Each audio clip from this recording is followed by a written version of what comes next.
President Biden was recently diagnosed with prostate cancer, which had metastasized to his bone.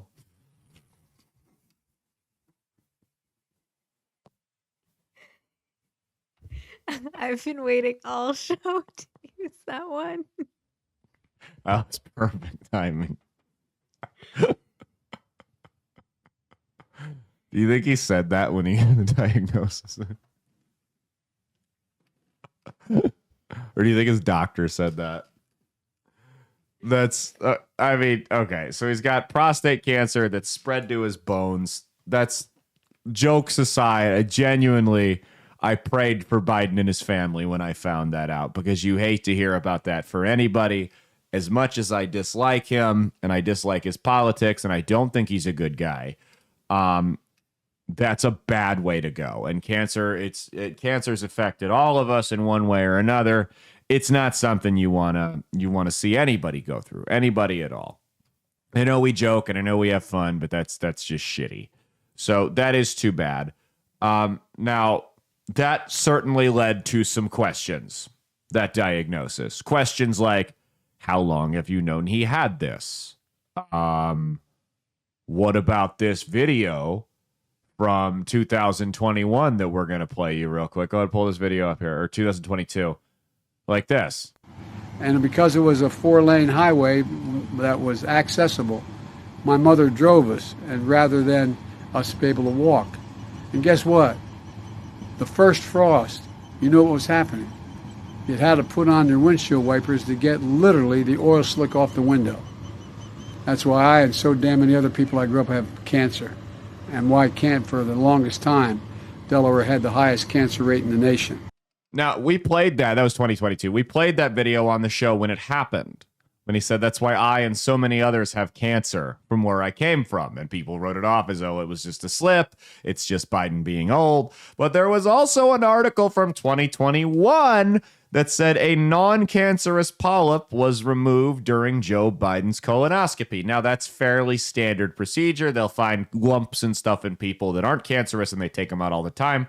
I have had, I don't even know how many, I have a certain type of mole that grows on me that is prone to turning into melanoma. There's about a 30% chance that if I don't remove them, they will turn into melanoma at some point in my life. The doctors have determined that's just not a gamble they're willing to take. I agree with them.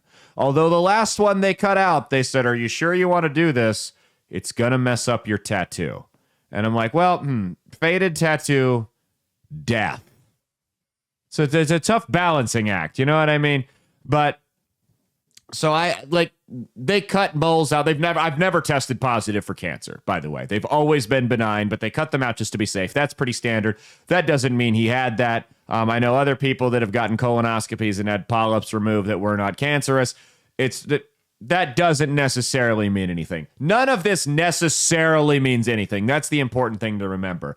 But when we hear things like his last known prostate cancer test was in 2014, or we hear things like a CBS medical contributor claiming that the White House stopped testing Biden for any type of cancer because it's too costly due to his high age, that makes us ask some questions.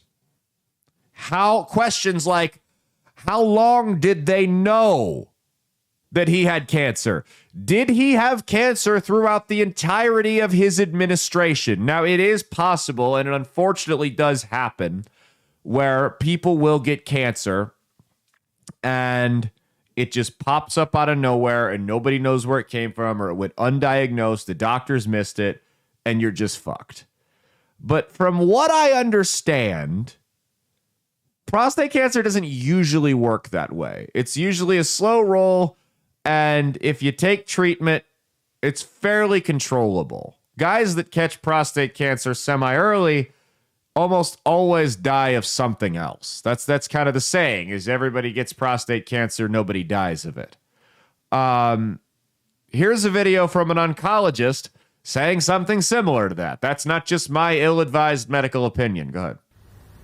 Oh, more than several years. You don't get prostate cancer. I just want to stop you. So this is not speculation. If you have prostate cancer that is spread to the bone, then he's most certainly, you are saying, had it when he was president of the United States. Oh, yeah. He did not develop it in the last 100, 200 days. He had it while he was president. He probably had it at the start of his presidency in 2021. Yes, that I don't think that. Now, again, that's not his doctor talking. That's the professional opinion of one oncologist. Mia has very, very good experiences with oncologists, right? I was talking about that jackass in the ER. Like someone who deals with your urinary area. I was talking about the jackass. No, that's a Oh, it's a urologist. urologist. See, I'm not even a fucking doctor. Regardless, I just totally lost my train of thought. No. So that's the opinion of one oncologist. Here's what I'll say, though. I'm not going to give you a medical opinion. As you can see, I don't even know what the fuck that doctor does. Okay? That guy could be a chiropractor for all I know. But if these people are right, and he really did have it as president, think about what that means. That means that in order to keep up this illusion of stability, they didn't let him get treated. They let this shit spread to his bones that could have otherwise been controlled. And again, it just shows what they did to Fetterman that we covered a week ago, what they did to Biden with his dementia throughout the entirety of his presidency.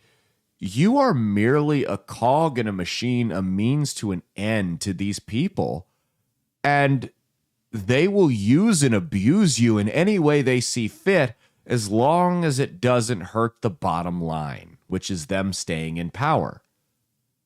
If that's really what happened, there's people that need to go to prison for this. I mean, the FBI, Kash Patel, go get off your ass and do something. People within that administration need to do time for elder abuse because they more or less killed that man. I give him a year tops if it's really in his bones right now, and that's not a good way to go. Because that's probably what they did. They know you can't send a guy in his 80s to chemotherapy or any other type of treatment like that would require without it showing visible signs. They had been lying to all these people, to the American people, really, telling them, hey, Biden's sharp as a tack, he's in perfect health, blah, blah, blah, blah, blah, blah, blah. People would notice right away. I mean, he had a cold at the debate and about fell apart. Of course we'd notice if he was going through radiation or chemo. I mean, imagine. Then they'd know the charade would be up. They wouldn't be able to keep the facade up any longer.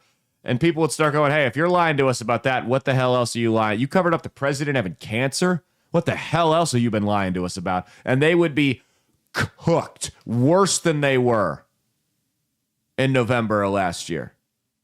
So they kept that charade up. But that's what it looks like to me. They sacrificed this guy. They threw him to the wolves. They let cancer have its way with him as a means to stay in power, as a means to keep up the illusion that everything was hunky-dory in the White House. Now, it's no coincidence, in my opinion, that this news came out right before the Jake Tapper and Alex Thompson book, Original Sin, came out, which calls out a lot of what's going on with the Biden administration, talked about his cognitive decline and how the administration went ahead and covered it up from the American public. I hear it's a good read. I don't know how to read, so I haven't cracked it open yet. But once I learn, I will go ahead and let you guys know what I think about it. But here's a clip from that, from Alex Thompson. He's one of the authors. He was on CNN. Check out what he had to say. It's the top one. And Alex, the fact of the fake town hall is not actually the worst part of the story that you report in the book. Yes, other campaigns have used fake town halls. Now, I would say those town halls usually are in addition to real town halls. Joe Biden was doing neither. This fake town hall was in order to film it so they could make it into campaign commercials. They filmed it in Delaware with supporters. But Joe Biden, at this point, this is the spring of 2024, Joe Biden's town hall, which was closed to press, was so bad that campaign officials determined that it was not usable for a campaign commercial. So they took 90 minutes, 2 hours out of the president's day. They filmed an entire town hall, and they determined that it was not usable. Now, some people say this was because Joe Biden was incoherent. He could not really articulate his thoughts in a pithy or even semi-normal way. Some people just said, like, the lighting was bad. That was sort of the 2 points of view. But the point is, it shows how what the campaign status was in the spring of 2024 when they were trying to deal with a candidate that wasn't a decline. Wait, someone told you the lighting was bad? That's one of the excuses. You're saying that they spent millions of dollars to stage a town hall?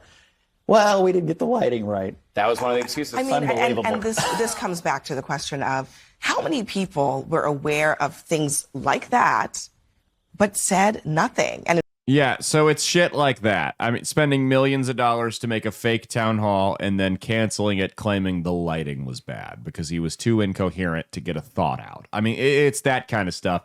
And I think that you want my opinion, and I don't have proof of this. My opinion is he probably had it for years.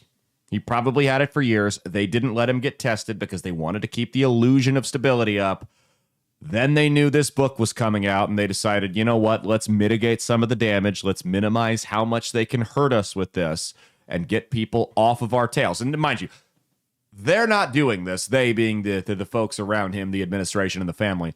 They're not doing this out of kindness for Biden because they don't want him to be dunked on in this tough time as he's battling dementia and cancer. They're doing this to cover their own asses. They don't want people digging into them. They know the second this book comes out, it's the kiss of death, and everyone's going to be calling them elder abusers, and their careers are going to be over. So they, once again, have done what they've done throughout their entire careers, which is they used Joe Biden one last time, this time to protect themselves, to keep the media scrutiny off of them. This is Jake Tapper from CNN that wrote this book. This isn't some right-wing hack. This is one of their own guys that did it. So they used Biden one more time. They said, hey, but he's got cancer. No one's going to dunk on a guy with cancer. No one, except Mia. Mia will dunk on the guy with cancer all day, every day with her sound effects, with her not a joke. She's got absolutely no problem doing that. But no, I mean, it's despicable. It really is. It's elder abuse. Okay, let's go to the next one here.